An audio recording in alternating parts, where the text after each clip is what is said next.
నమస్తే అందరికీ. నేను ఆశ. ఈరోజైతే మనం సేవింగ్స్ ఆ టాపిక్ గురించే మాట్లాడుకుందాము. యాక్చువల్లీ మాకు ఆ విండో డోర్ ఓపెన్ చేస్తే బాగా గాలి వచ్చేస్తే అందుకే కొంచెం ఓపెన్ చేసి అయితే పెట్టేశాను. అమ్మయ్య, ఈరోజుతో మా పిల్లల ఎగ్జామ్స్ అయితే కంప్లీట్ అయిపోతాయి. నాకు కొంచెం రెస్ట్. కానీ ఇంటికి వెళ్ళే టైం అయితే మొదలవుతుంది కాబట్టి మళ్ళీ దసరాకి ఇంటికి వెళ్ళాలి. మా పాప ఫంక్షన్ బాబుది. సో అందుకని చెప్పి ఇప్పటి నుంచే కొంచెం అరేంజ్మెంట్స్ అయితే చేసుకోవాలి. మా ఇంట్లో ఎవరికి ఐరన్ ఉన్న మా హస్బెండ్ అన్న బట్టలకు ఐరన్ లేకపోతే ఒక్కొక్క రోజు ఏమీ అనకుండా వేసుకొని వెళ్ళిపోతారు. కానీ మా అబ్బాయి ఉన్నాడే టీ షర్ట్తో సహా నాకు ఐరన్ కావాలి అని అడుగుతాడు. సో అందుకని చెప్పేసి ఇక్కడ ఐరన్కి కూడా కాస్ట్ ఎక్కువే. సో మనం ఎలాగో ఇంట్లోనే ఉంటాం, డబ్బులు సంపాదించడం అంటే జాబ్ చేసి డబ్బులు సంపాదించకపోయినా సేవ్ చేయటం కూడా ఇంపార్టెంటే కాబట్టి సో ఇంట్లో ఒక్కళ్ళే సంపాదించే వాళ్ళు ఉన్నప్పుడు కొన్ని సేవింగ్స్ మనం కూడా చేయాలి, తప్పదు. సో అందుకని చెప్పేసి టైం దొరికినప్పుడు ఇలా కాసేపు ఐరన్ చేసుకుంటూ ఈరోజు మన టాపిక్లోకి అయితే వెళ్ళిపోదాము. యాక్చువల్లీ మన స్టిచ్చింగ్ మిషన్ తీసుకున్న తర్వాత ఎవరైతే బేసిక్ నాలెడ్జ్ ఉండదు, వాళ్ళకి స్టిచ్చింగ్ మీద ఐడియా ఉండదు, బయటికి వెళ్ళట్లేదు, మనం ఎక్కడికి వెళ్ళి నేర్చుకోవట్లేదు, అలాంటి వాళ్ళు ఫస్ట్ అయితే నార్మల్గా మనం స్టిచ్ చేసే దాని మీద ఫోకస్ చేసుకోవాలి. అది నీట్గా ఫస్ట్ నేర్చుకోవాల్సిందైతే నీట్గా స్టిచ్ చేయటం. అది డబల్ స్టిచ్ కానివ్వండి, ఫాల్స్ వేసినా కానివ్వండి, పీకో చేయడానికి ఇక్కడ మనం ఫుట్ని చేంజ్ చేయాల్సిన అవసరం లేదు. మన ఈ మిషన్స్లో అయితే స్టిచ్ పెట్టేసుకుంటే ఈజీగా అంటే చాలా మీరు ఒక్క డెమో విన్నారు అంటే బేసిక్ నాలెడ్జ్ లేని వాళ్ళైనా సరే చక్కగా స్టిచ్ చేయగలుగుతారు. నమ్మండి, నిజంగా ఒక్కరోజు చాలు మనకు. వాళ్ళు ఒక హాఫ్ అన్ అవర్ 10 minutes డెమోనే మనకి ఇస్తారు. దాని ప్రకారం అయితే చక్కగా మనం నేర్చేసుకోవచ్చు. అమ్మో మనకి నాలెడ్జ్ లేదు, లేమేమో, మంచిగా స్టిచ్ చేయమేమో, రెండు రోజులు కొంచెం కంటిన్యూగా ప్రాక్టీస్ చేసామంటే అలా మీ డ్రెస్సెస్కి డబల్ స్టిచ్ వేసుకోవటం అలా వేసుకుంటూ ఉంటే ఎగ్జాక్ట్గా మీకు స్టిచ్చింగ్ అయితే నీట్గా పర్ఫెక్ట్గా వస్తుంది. ముందు ఫాస్ట్గా కాదు, నీట్గా అయితే నేర్చుకోండి. 1 month తర్వాత ఆరామ్సే ఎవరైనా ఫాల్స్ వేయాలి అన్నా చక్కగా అవన్నీ తీసుకొని వేయండి. ఫస్ట్ మీ శారీస్ మీద ప్రాక్టీస్ చేసుకోండి. యాక్చువల్గా ప్రాబ్లం ఏంటి అంటే మిషన్స్ దగ్గర చాలామంది ఫాల్స్ వేయటానికైనా డబల్ స్టిచ్ వేయాలి అన్న పిల్లో కవర్స్ కానీ డ్రెస్సెస్ కానీ నైటీస్ కానీ చాలా రోజులైతే ఉంచేసుకుంటూ ఉంటారు.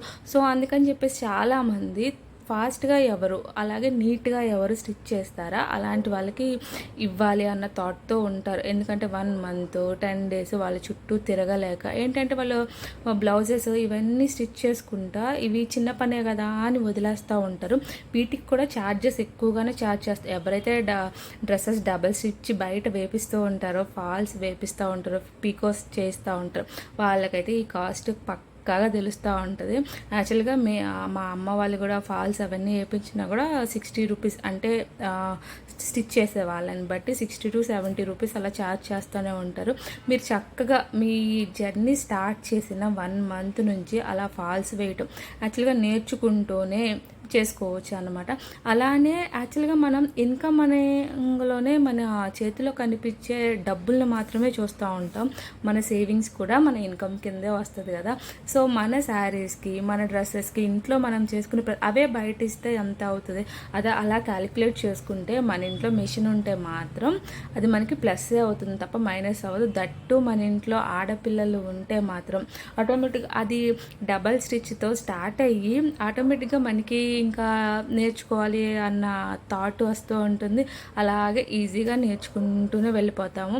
యాక్చువల్గా చెప్పాలంటే నాకు బేసిక్గా మిషన్ మీద అయితే ఎలాంటి నాలెడ్జ్ లేదు. నేను తీసుకున్నప్పుడు నేనైతే నార్మల్గా నాకు ఆడపిల్ల పుడితే మాత్రం నేను స్టిచ్చింగ్ నేర్చుకుంటాను, లేకపోతే నేర్చుకోను అన్న ఒక థాట్తో ఉన్న. మా పాప పుట్టిన 1 year తర్వాత అయితే నేను మిషన్ తీసుకున్నాను. తీసుకున్న తర్వాత కూడా ఎక్కడా కూడా నేను బయట నేర్చుకోవటానికి వెళ్ళలేదు, ఆ డెమో వినటం తప్ప.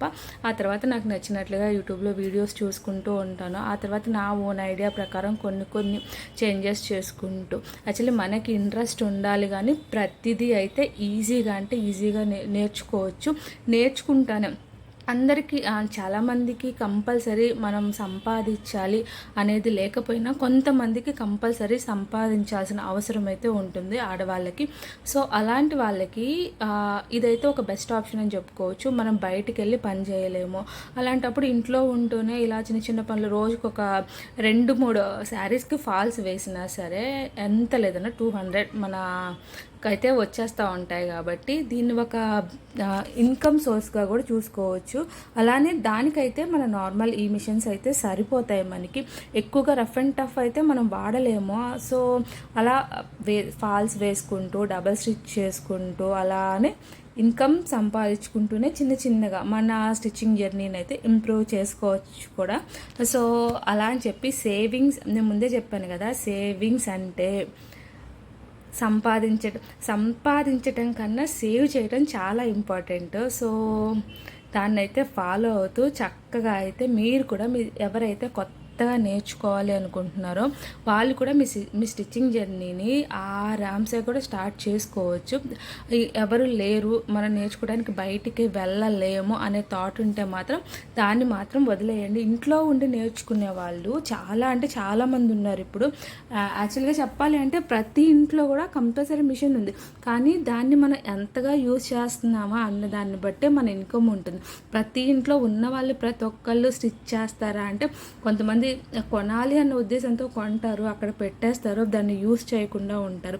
ఒక వస్తువును కొన్నాక మాత్రం కంపల్సరీ ఏదో ఒక రూపంలో అట్లీస్ట్ బయటవి మనం స్టిచ్ చేయలేకపోయినా మన ఇంట్లోవి మనం స్టిచ్ చేసుకోగలిగేలా. ఏంటి అంటే మిషన్ కొని అలా వదిలేసామంటే అది వేస్ట్, ఇంకా పాడైపోతూ ఉంటుంది.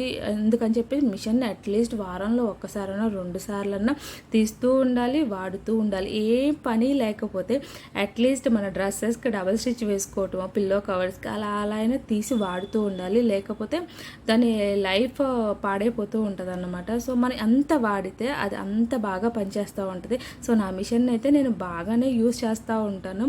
మా పాప కోసం అలా స్టిచ్ చేసుకుంటూ, ఎవరైనా శారీస్కి ఫాల్స్ అలా వేయమంటే నేను వేసేస్తాను. అది పెద్ద పని కాదు కాబట్టి. సో దాంట్లో మనకి ఆల్ట్రేషన్ చేయాల్సింది, ఇది బాగా స్టిచ్ చేయలేదు, కొంచెం జాగ్రత్తగా నీట్గా స్టిచ్ చేసుకుంటే మనకి అది సరిపోతుంది. పీకో చేయటం ఈ 2 మాత్రం ఆరామ్సే ఎవరైనా చేసేయచ్చు. డబల్ స్టిచ్ కూడా వీటిని అయితే చేసుకుంటా మీ స్టిచ్చింగ్ జర్నీని అయితే ఇంప్రూవ్ చేసేసుకోండి. ఇటు మీకు ఇన్కమ్ సోర్స్గాను ఉంటుంది, అలానే మనకి నేర్చుకోవటానికి అంటే అలా చేస్తూ ఉన్నప్పుడు కొంచెం అమౌంట్ మనకి వస్తూ ఉందనుకోండి, ఇంకా ఆ జర్నీని కంటిన్యూ చేయాలి అని అనిపిస్తుంది. కొత్తగా స్టార్ట్ చేసే వాళ్ళైతే కొంచెం టైం అంటే రోజు 1 అవర్, హాఫ్ అన్ అవర్ అలా పెంచుకుంటూ వెళ్ళాలి తప్ప ఒకేసారి రోజు మొత్తం కూర్చున్నారనుకోండి మనకి అలవాటు లేని పని కాబట్టి ఆటోమేటిక్గా బ్యాక్ పెయిన్ అవి స్టార్ట్ అవుతూ ఉంటాయి. కాబట్టి కొంచెం లెగుస్తూ, ఆల్రెడీ మన ఛానల్లో వీడియో అయితే ఉంది స్టిచ్చింగ్ జర్నీలో ఉన్న ప్రాబ్లమ్స్ గురించి, చూడకపోతే మాత్రం ఆ వీడియో చూసేయండి. ఎన్ని సేవింగ్స్ చేసినా ఏదో ఒక ఖర్చు వస్తూనే ఉంటుంది కదా. మా ఆక్వాగార్డ్ మళ్ళీ పని పెట్టేసింది, దాని ఫిల్టర్స్ చేంజ్ చేయాల్సి వచ్చేసింది. సో వాళ్ళు వచ్చేసి ఆ పని అయితే చేసేస్తున్నారు నా పని మధ్యలో. మా పాపకి నేను చేసే హెల్తీ రెసిపీస్ నచ్చవు కదా, అందుకని చెప్పేసి కొన్ని రొటీన్స్ రాసుకొని అయితే ఫ్రిడ్జ్ మీద పెట్టేసుకుందన్నమాట. సో ఇదైతే ఈరోజు video. Thanks for watching, bye bye. కొత్తగా చూసే వాళ్ళైతే మన ఛానల్ని సబ్స్క్రైబ్ చేయండి. అలానే వీడియో యూస్ఫుల్ అనుకుంటే లైక్ చేయటం, చిన్న కామెంట్ చేయటం మాత్రం మర్చిపోండి.